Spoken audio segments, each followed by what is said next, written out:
Greenland দখল নিয়ে এখনও অনড় মার্কিন প্রেসিডেন্ট ডোনাল্ড ট্রাম্প জানিয়েছেন, এই সিদ্ধান্ত থেকে পিছু হটার সুযোগ নেই। তার এই অনড় অবস্থানের কড়া সমালোচনা করেছেন ফ্রান্সের প্রেসিডেন্ট ইম্যানুয়েল ম্যাক্রো।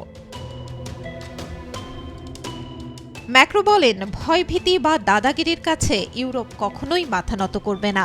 দাভোসে অনুষ্ঠিত বিশ্ব অর্থনৈতিক ফোরামে অংশ নিয়ে তিনি বলেন, ফ্রান্স ও ইউরোপ কোনোভাবেই শক্তির জোরে চাপিয়ে দেয়া নিয়ম মেনে নেবে না। তা করলে ইউরোপ ধীরে ধীরে পরাধীন হয়ে পড়বে বলে মনে করেন তিনি। আরও বলেন, বিশ্ব রাজনীতি যদি নীতিহীনতায় ভোগে, অখণ্ডতা ও আইনের শাসনের প্রশ্নে আপোষ করবে না ইউরোপ। ভণ্ডামির বদলে সম্মান এবং বর্বরতার বদলে আইনের শাসনই ইউরোপের পছন্দ। এদিকে ডেনমার্ক ও গ্রিনল্যান্ডের সার্বভৌমত্ব রক্ষায় পূর্ণ সংহতি জানিয়েছেন ইউরোপীয় কমিশনের president Ursula von der Leyen. তিনি জানান, গ্রিনল্যান্ডের সার্বভৌম রক্ষায় কোনো আপোষ নয়। এমনকি ট্রাম্পের এই সিদ্ধান্তের বিরুদ্ধে মুখ খুলেছেন তারই সাবেক শীর্ষ অর্থনৈতিক উপদেষ্টা গ্যারি কোন। স্পষ্ট জানিয়ে দিয়েছেন, ডোনাল্ড ট্রাম্প চাইলেই গ্রিনল্যান্ডের মালিকানা পরিবর্তন করতে পারবেন না। গ্রিনল্যান্ড গ্রিনল্যান্ডই থাকবে।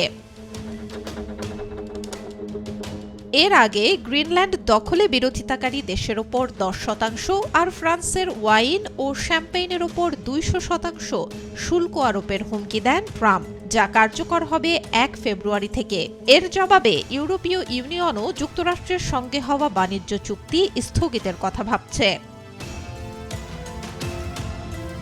এক সংবাদ সম্মেলনে ট্রাম্পকে প্রশ্ন করা হয়, গ্রিনল্যান্ড দখলে তিনি কতদূর যেতে রাজি আছেন।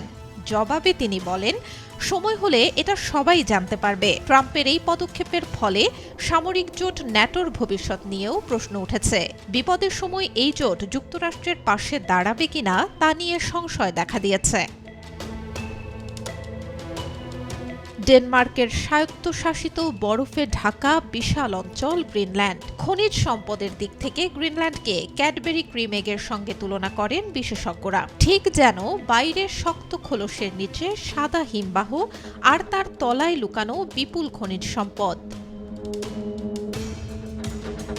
এই সম্পদের কারণেই গ্রিনল্যান্ড নিয়ে আগ্রহ রয়েছে অনেক দেশেরই।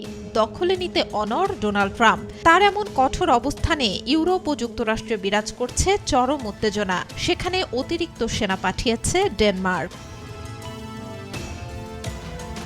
Desk report, B news 24।